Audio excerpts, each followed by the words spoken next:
और आगे बढ़ते हुए अब बात करेंगे पाकिस्तान में गृह युद्ध की।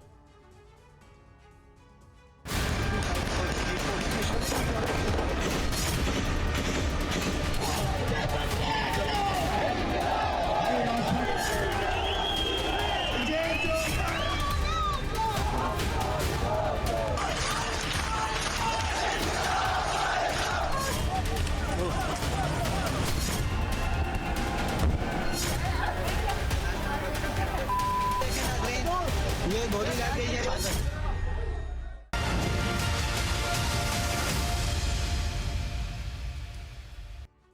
तो पाकिस्तान में गृह युद्ध जैसे हालात हो गए। पाकिस्तान के बुरे दिन खत्म होने का नाम ही नहीं ले रहे। पीओके अब ताज़ा उदाहरण है। अब तक की सबसे बड़ी क्रांति हो रही है पीओके में, और शहबाज और मुनीर की जो लूट नीति है उसकी वजह से एक बार फिर पीओके जल रहा है और सुलग रहा है। पीओके में प्रदर्शनकारी और पाकिस्तानी सेना के बीच लड़ाई चरम पर इस वक्त पहुंची हुई है और गुहार लगा रहे हैं कि पीओके आज़ाद होना चाहिए। पाकिस्तानी सेना निहत्थे नौजवानों पर गोलियां चला रही है, लेकिन वहां के लोग पीछे हटने को तैयार नहीं हैं। और यहां तक कि पीओके में मुनीर ब्रिगेड की पिटाई भी चालू हो गई है। वहां कार फौजी बंधक बनाए जा रहे हैं, दौड़ा दौड़ा कर पीटा जा रहा है। सैनिकों के हाथों में रस्सी बांधकर सड़क पर किसी चोर लुटेरे की तरह उनके साथ सलूक किया जा रहा है और परेड तक निकाली जा रही है, जिसकी अलग अलग तस्वीरें आप देख रहे हैं। पाकिस्तान का टूटना तय है, वो इसलिए क्योंकि पीओके में लोगों का बड़ा प्रदर्शन जारी है। पीओके में पूरी रात सड़कों पर नाराजगी दिखाई दी है, गुस्सा देखने को मिला प्रदर्शनकारियों की। पाकिस्तान से आजादी की मांग और इसको लेकर नारेबाजी लगातार जारी। कई स्थानों पर प्रदर्शनकारियों की सेना के साथ झड़प भी हुई है।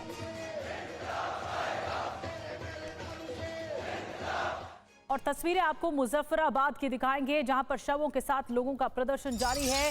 भीषण प्रदर्शन हो रहा है, पुलिस की फायरिंग में मारे गए हैं कई लोग। लोगों के बीच में एक आक्रोश है, गुस्सा है। मुनीर की सेना के तरफ विद्रोह की आंख भी है।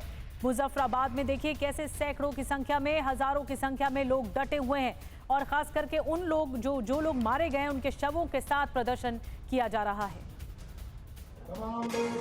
एक और खबर मुजफ्फराबाद में पाक सेना और लोगों में भिड़ंत। कई इलाकों में प्रदर्शनकारियों पर फायरिंग। पीओके में 20 से ज्यादा प्रदर्शनकारियों की मौत की जानकारी।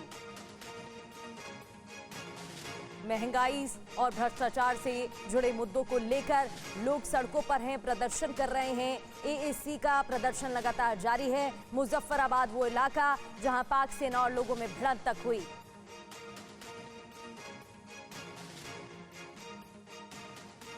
और आपको बता दें कि इस वक्त ताज़ा खबर यह भी है कि पीओके में आंदोलन को कुचलने की एक साजिश रची जा रही है। पाकिस्तानी सेना की कई टुकड़ियां इस वक्त मुजफ्फराबाद में पहुंचने की कोशिश कर रही है, रवाना हो चुकी हैं। प्रदर्शनकारियों के खिलाफ क्रूर एक्शन लिया जा सकता है। सेना की ओर से पहले ही गोलीबारी हो रही है, निहत्थे लोगों पर गोलियां चलाई जा रही हैं और अब एक बार फिर से साजिश हो रही है लोगों को हटाने के लिए, प्रदर्शन खत्म करवाने के लिए। अभी पीछे भी और बसें भी आ रही हैं, तो लोगों को शांत करने की कोशिश भले ही की जा रही हो, लेकिन ग्राउंड जीरो पर उसका असर देखने को नहीं मिल रहा और शहबाज सरकार की टेंशन बढ़ गई है। सड़क पर आवाम, पीओके में महासंग्राम मचा हुआ है। पाकिस्तानी सेना ने गोलियां चलाई हैं आम लोगों पर। फायरिंग में 20 की मौत, कई जख्मी। मोबाइल और इंटरनेट सेवा ठप हो गई है। ये तो बात हुई मुजफ्फराबाद की, लेकिन कोटली की बात करें तो सरकार के खिलाफ जबरदस्त प्रदर्शन हो रहा है। प्रदर्शनकारियों के मार्च पर गोलीबारी की गई है। सेना इस तरह से बर्बर कार्रवाई कर रही है। प्रशासन की मदद प्रदर्शन रोकने की आपको बता दें कोशिश हो रही है। अब बात रावला कोट की करेंगे, जहां पर भी ऐसे ही हालात। सरकार के खिलाफ सड़क पर लोग उतरे हुए हैं। सरकार के खिलाफ कई बड़ी जनसभाएं भी यहां पर की गई हैं। यहां पर भी ऐसे ही हालात। और बाग की बात करें, जहां पर पुलिस प्रदर्शनकारियों में हिंसक झड़पें हुई हैं, लोगों ने पुलिस जवानों को पकड़ा है। तो ये कई इलाके हैं जहां पर लगातार प्रदर्शन हो रहा है और लोगों के बीच में सेना के साथ ही संघर्ष हो रहा है। खासतौर पर बॉर्डर्स पर भी पाकिस्तान पीओके सीमा पर जबरदस्त तनाव देखने को मिल रहा है। कोहाला एंट्री पॉइंट को प्रदर्शनकारियों ने बंद कर दिया। पाकिस्तानी सरकार के खिलाफ नारेबाजी तक की जा रही है, आजादी की मांग की जा रही है। कोहाला एंट्री पॉइंट को प्रदर्शनकारियों ने बंद किया है। तो मुनीर के खिलाफ एक तरह से बगावत है और पीओके में क्रांति फूटी हुई है। पिछले 24 घंटे में क्या क्या हुआ है अब आपको ये बताने जा रहे हैं। सरकार के खिलाफ जबरदस्त प्रदर्शन हो रहे हैं, प्रदर्शनकारियों और सेना में झड़पें जारी हैं। मुजफ्फराबाद में जबरदस्त तनाव पसरा हुआ है। फायरिंग में 20 से ज्यादा लोगों की जान चली गई, निर्दोष लोगों की जान गई। 3 पुलिस कर्मियों की भी मौत की पुष्टि हुई है। इंटरनेट और मोबाइल सेवाएं इस इलाके में 6 दिनों से बंद हैं, लेकिन उसके बाद भी ये इलाका, पीओके का इलाका, मुजफ्फराबाद का, कोटली का इलाका लगातार सुलग रहा है। पीओके में क्रांति की इस ज्वाला में मुनीर की सेना चारों तरफ से घिर चुकी है। शहबाज की पुलिस लाचार है। पीओके में पुलिस वालों को दौड़ा दौड़ा कर पीटा जा रहा है। पाकिस्तानी सेना किसी तरह भागकर अपनी जान बचा रही। जो तस्वीरें सामने आई हैं वो तो यही कहानी बयां कर रही है, क्योंकि तस्वीरों को देखिए, पाकिस्तानी सेना की वर्दी भी सरेआम बेची जा रही है। परमाणु बम और बड़े बड़े हथियारों का दम भरने वाली पाकिस्तानी सेना की हकीकत इन तस्वीरों से साफ दिख रही है। दशहरे के दिन प्रदर्शनकारियों ने जिन सैनिकों को बंधक बनाया था, अब महज 10 रुपए में उनकी वर्दी नीलाम की जा रही है। प्रदर्शनकारियों ने वर्दी और हेलमेट्स को सिल पर लगा दिया।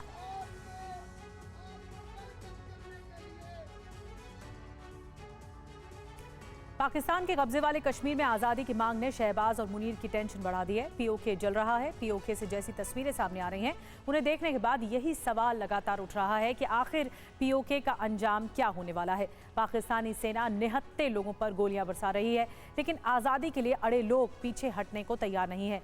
कई तस्वीरें एक साथ अब आपको दिखा रहे हैं। मुजफ्फराबाद से लेकर कोटली, मीरपुर, रावलाकोट और बाग तक आग लगी हुई है। बच्चा बच्चा, नौजवान, बुजुर्ग तक सड़कों पर उतरे हुए हैं।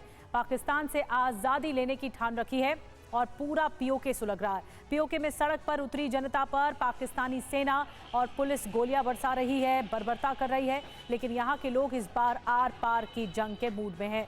पीओके में जुल्मों के खिलाफ एक तरह से जंग छिड़ी हुई है, जो तस्वीरें आप देख रहे हैं, और एक जन सैलाब उमड़ा हुआ है। पाकिस्तान हुकूमत के खिलाफ विद्रोह है ये।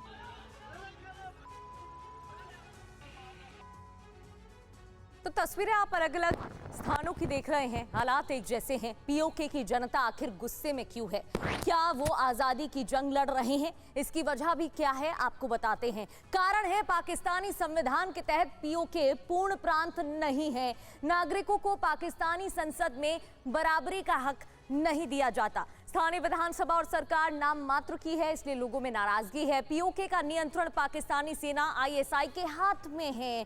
भारत समर्थक नेताओं के चुनाव लड़ने पर रोक है। स्थानीय मीडिया पर कड़ी सेंसरशिप लागू की गई है। और प्रदर्शन क्यों हो रहा है? क्योंकि पाक सरकार बड़े पैमाने पर जमीन पर कब्जा करती है। कब्जा की गई जमीनों पर सेना की छावनियां बनाई जाती हैं। बाहर से लाए गए पाकिस्तानी पंजाबी पठान को प्राथमिकता दी जाती है और वहां के स्थानीय लोगों को तवज्जो नहीं दी जाती। एसपीईसी प्रोजेक्ट से पीओके के संसाधनों पर भी कब्जा कर लिया जाता है।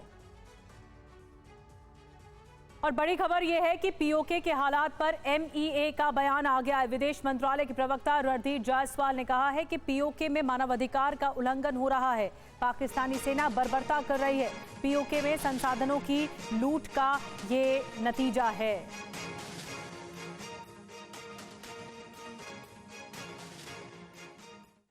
हमने पाकिस्तान के कब्जे वाले जम्मू कश्मीर के कई एक इलाकों में विरोध प्रदर्शनों की रिपोर्टें देखी हैं, जिनमें पाकिस्तानी बलों द्वारा निर्दोष नागरिकों पर किए गए अत्याचार भी शामिल हैं।